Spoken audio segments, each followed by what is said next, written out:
Everyone, I am Saurabh Singh और last lecture में हमने सेक्शन 15 तक किया था। आज हम उसके ऑनवर्ड सेक्शन के बारे में बात करेंगे। जैसा कि मैंने लास्ट लेक्चर में स्टार्ट किया था फ्री कॉन्सेंट के टर्म को, जो कि सेक्शन 14 में बताया गया है कि कौन कौन से कॉन्सेंट वेटिएटेड कॉन्सेंट होते हैं। तो उसमें 5 दिए गए हैं। जो पहला ये कोअर्सन है, दूसरा अनड्यू इन्फ्लुएंस, तीसरा फ्रॉड और चौथा मिस रिप्रेजेंटेशन और पांचवा मिस्टेक। हमने सेक्शन 15 में कोअर्सन के बारे में जाना था। आज हम उसके ऑनवर्ड सेक्शन के बारे में बात करेंगे। तो अगर आपको इस वीडियो से रिलेटेड कोई भी कमेंट अगर लगता हो या फिर कोई सजेशन देना हो तो प्लीज़ कमेंट बॉक्स में दीजिए। स्टार्ट करते हैं सेक्शन 16 को। सेक्शन 16 में बताया गया है अनड्यू इन्फ्लुएंस के बारे में। ये सेक्शन ये बताता है कि कॉन्सेंट जो कि अनड्यू इन्फ्लुएंस से लिए जाते हैं। तो अनड्यू इन्फ्लुएंस में क्या इंपॉर्टेंट इंग्रेडिएंट्स हैं ये हमें जानना है। तो अनड्यू इन्फ्लुएंस बेसिकली ये होता है कि किसी भी पार्टीज को दूसरी पार्टीज को कोई इन्फ्लुएंस देना जो कि रीजनेबल इन्फ्लुएंस नहीं है।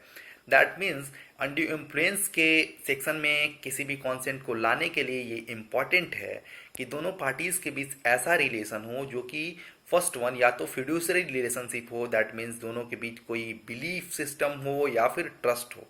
सेकंड वन, दोनों के बीच की जो रिलेशनशिप है उसमें एक जो बंदा है वो सुपीरियर अथॉरिटी का हो दूसरे बंदे से। अगर हम बात करें फादर और सन का रिलेशन, डॉक्टर और पेशेंट का रिलेशन, मास्टर और सर्वेंट का रिलेशन, इस टाइप के रिलेशन में कोर्ट ये पहले चेक करती है। अगर सपोज कोई कॉन्ट्रैक्ट वाला केस अगर कोर्ट के पास जाता है तो कोर्ट पहले दोनों पार्टीज के रिलेशन को चेक करती है कि अगर सामने वाला बंदा इस कॉन्ट्रैक्ट को वॉइड कराना चाहता है तो क्यों कराना चाहता है, दोनों पार्टीज के बीच में रिलेशन क्या है। अगर कोर्ट पाती है कि दोनों के बीच में रिलेशन कुछ ऐसा है जिसमें एक पार्टी दूसरी पार्टी से सुपीरियर है, तो कोर्ट सबसे पहले चेक करती है कि दोनों के बीच में कोई अनड्यू इन्फ्लुएंस तो क्रिएट नहीं हुआ है। तो जैसा कि मैंने बोला कि किसी पार्टीज का रियल या कोई अपेरेंट अथॉरिटी होना चाहिए दूसरी पार्टीज के कंपेयर में, और वो अथॉरिटी जो है वो सुपीरियर अथॉरिटी होनी चाहिए। सेकंड बात है कि कुछ पर्सन जो कि डिसेबल हैं या फिर कुछ एज ओल्ड पर्सन हैं या फिर इलनेस से या फिर कोई मेंटल डिसेबिलिटी के कारण वो कैपेबल नहीं है कि कॉन्ट्रैक्ट में इंटर कर सके, बट उनको फोर्सली किसी ने कॉन्ट्रैक्ट में इंटर करा लिया, उस टाइप के पर्सन। जैसा कि हम बहुत सारे गांव में या फिर कुछ इलाकों में ऐसा देखते हैं कि जो एज ओल्ड पर्सन होते हैं या फिर जो मेंटल डिसेबल पर्सन होते हैं उनके साथ फोर्सली किसी विल या किसी प्रोबेट पे सिग्नेचर करा लिया जाता है एट अ टाइम कि जब वो बहुत सिक हों, उनको कुछ डिसेबिलिटी हो, और यहाँ पे जैसे कि पॉइंट आउट किया गया है रीजन ऑफ एज हो, इलनेस हो, सिकनेस हो, मेंटल और बॉडली डिस्ट्रेस हो, उस सिचुएशन में उनके साथ अगर कोई भी फोर्स करके उनको ट्रॉमा दे के अगर कोई भी कॉन्ट्रैक्ट में इंटर करा लेता है तो उस चीज़ को हम बोलते हैं अनड्यू इन्फ्लुएंस। ऐसा बेसिकली अनड्यू इन्फ्लुएंस जो है इस सेक्शन को इंडियन कॉन्ट्रैक्ट एक्ट में वेटिएटेड कॉन्सेंट के रूप में क्यों शामिल किया गया, इसके पीछे एक कॉन्सेप्ट है कि जो इंडिपेंडेंस के पहले जब जमींदारी प्रथा थी, जो फिर इंडिया जो है इंडिपेंडेंट हुआ 1947 में, तो उस टाइम जमींदारी एबोलिशन एक्ट भी आया था 1951 का ऐसा है। तो उस टाइम ये बेसिकली इसलिए आया था क्योंकि जो लैंडलॉर्ड थे या फिर लैंड ओनर जो थे, उन्होंने जो लेबर्स थे जो उनके फील्ड में वर्क करते थे उन पे बहुत अपनी अथॉरिटी जमानी चाहिए, जो क्योंकि वो सुपीरियर थे, उनके पास ज़्यादा लैंड थे। तो क्या होता था कि एक पार्टी को ज़्यादा बेनिफिट मिलता था, जो मास्टर थे लैंड के वो खुद के लिए ज़्यादा बेनिफिट ले लेते थे और जो लेबर्स थे उनको कुछ मिलता नहीं था। तो बेसिकली ये सेक्शन इसी चीज को चेक करने के लिए आया कि मतलब दोनों के बीच में क्या रिलेशन सबसिस्ट कर रहा है। कोई एक पार्टी ऐसा तो नहीं है कि दूसरे को फोर्सली दूसरी पार्टीज नहीं भी चाह रही है तब भी उसे कॉन्ट्रैक्ट में इंटर कराने के लिए बेबस कर रहा है। तो बेसिकली इस सेक्शन के बारे में यही है। और अनड्यू इन्फ्लुएंस हो या फिर कोअर्सन हो या फिर फ्रॉड हो या फिर मिस रिप्रेजेंटेशन हो या फिर मिस्टेक हो, कोई भी हो, तो इस टाइप अगर कॉन्सेंट में अगर किसी कॉन्ट्रैक्ट में ये सारे इंग्रेडिएंट्स प्रेजेंट रहते हैं तो सेक्शन 19 और 19A हमारा ये बताता है कि वो सारे अग्रीमेंट्स कॉन्ट्रैक्ट बन जाएंगे अगर पार्टी साइलेंट रहती है। तो मतलब अगर पार्टी जो है अगर कोर्ट में क्लेम करने नहीं जाती है कि हमारा जो कॉन्सेंट है वो हमसे फोर्सली लिया गया है, मतलब हमारा जो कॉन्सेंट है फ्री कॉन्सेंट है ही नहीं, तो कॉन्ट्रैक्ट हुआ ही नहीं, अगर पार्टी ये क्लेम नहीं करती है तो वो वैलिड माना जाएगा। लेकिन अगर पार्टी उसे कोर्ट में जाके ये बोलती है कि हमारा जो कॉन्सेंट है वो फ्रीली नहीं लिया गया है, तभी उसे वाइड माना जाएगा। तो इसलिए हम इन सारे, अगर किसी कॉन्सेंट में ये सारे इंग्रेडिएंट्स प्रेजेंट रहते हैं जो कि पांचों हैं, तो हम उसे वाइडेबल बोलते हैं कि दैट मीन्स अगर उसे कोई अवॉइड कराता है तभी वो वाइड होगा, अदरवाइज वो वैलिड हो जाएगा। तो हम बात करते हैं सेक्शन 16 के ऑनवर्ड, जो कि फ्रॉड और मिसरिप्रेजेंटेशन को बताता है। फ्रॉड में बेसिकली ये बताया गया है कि फ्रॉड बेसिकली 5 तरीके से हो सकते हैं।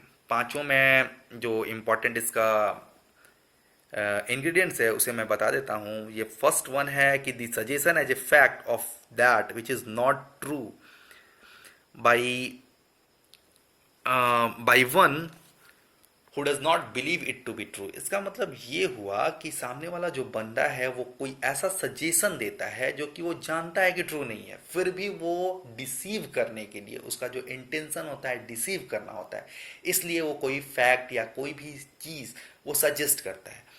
सेकंड चीज़ है इसमें एक्टिव कंसीलमेंट, जैसा कि मैंने बताया कि सामने वाले बंदे ने जानबूझ के कोई चीज़ छिपा ली, उसे उस चीज़ का नॉलेज है या फिर बिलीफ है, फिर भी उसने छिपा ली।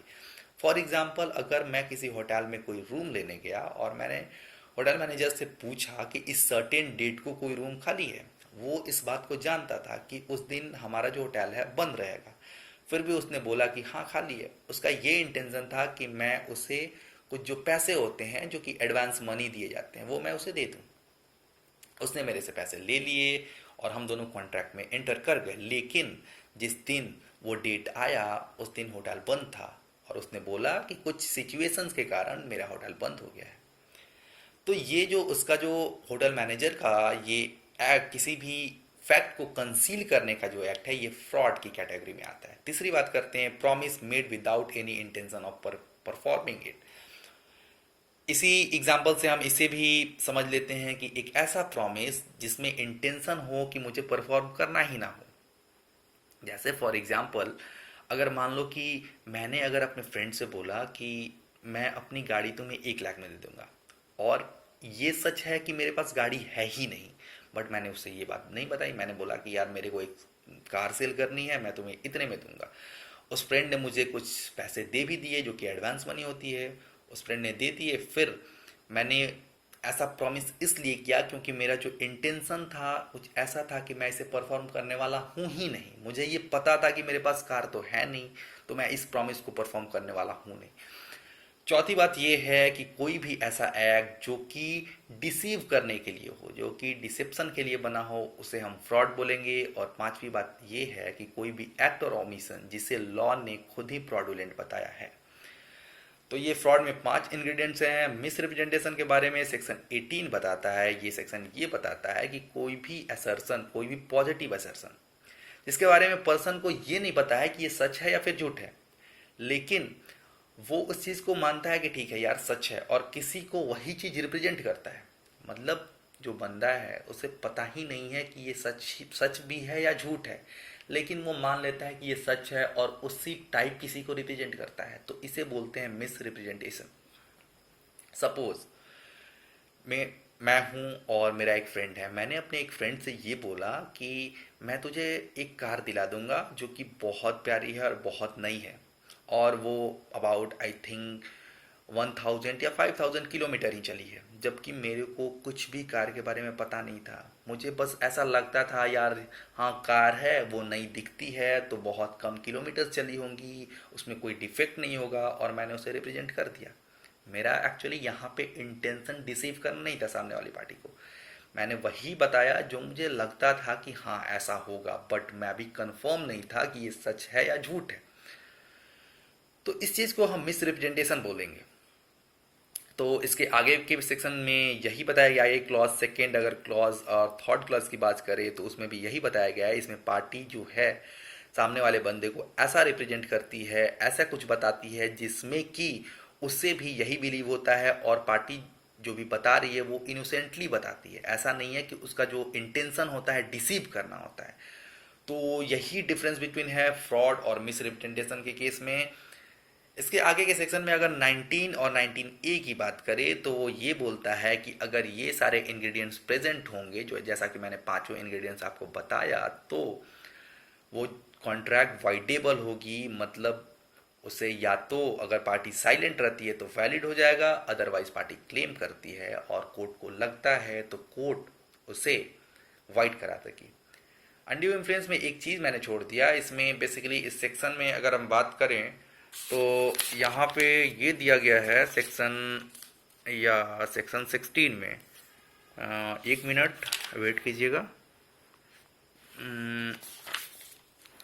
हाँ, नहीं, सेक्शन 19A में, सॉरी, सेक्शन 19A में बताया गया है अनड्यू इन्फ्लुएंस के बारे में। एक्चुअली इसे ऐड किया गया है 1899 में।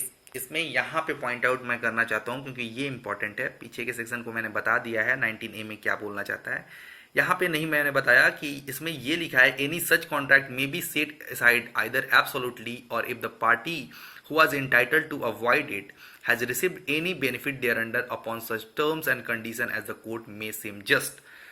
तो ये बेसिकली सेक्शन 19A को 1899 में ऐड किया गया, ये अनड्यू इन्फ्लुएंस से रिलेटेड है। इसमें ये बताया गया कि अगर सपोज पार्टीज को अनड्यू इन्फ्लुएंस है कॉन्ट्रैक्ट में, ठीक है, अगर कोई कॉन्ट्रैक्ट हुआ, अग्रीमेंट हुआ, उसमें अनड्यू इन्फ्लुएंस है, लेकिन अगर जो पार्टी जिसे जिसे अफेक्ट हो रहा है अनड्यू इन्फ्लुएंस की वजह से, अगर उससे कोई बेनिफिट मिल रहा है तो कोर्ट उस चीज़ पे कंसीडर कर सकती है कि यार इस कॉन्ट्रैक्ट को वाइड कराना चाहिए या नहीं कराना चाहिए, या फिर कॉम्पनसेशन दे के इस कॉन्ट्रैक्ट को ठीक है वैलिड ही मान लेना चाहिए। लाइक अगर हम बात करें लैंड ओनर्स की और जो लेबरर्स की जो उनके फील्ड पे काम करते हैं, इस केस में क्या होता है, जो लेबरर्स होते हैं अगर वो किसी के लैंड में काम करते हैं तो उन्हें भी कुछ बेनिफिट मिलता है, मतलब उन्हें भी कुछ अर्निंग होती है। तो अगर कोर्ट इस चीज़ पे फैक्ट को देख के ये पता करेगी कि क्या इस कॉन्ट्रैक्ट से जो दोनों के बीच में हुआ है, क्या जो अफेक्टेड पार्टी है उसे कुछ बेनिफिट मिल जा रहा है, तो अगर ऐसा कुछ होता है तो कोर्ट उस कॉन्ट्रैक्ट को वाइड ना करा के वैलिड भी करा सकती है। इसलिए इस सेक्शन 19A को फर्दर ऐड किया गया।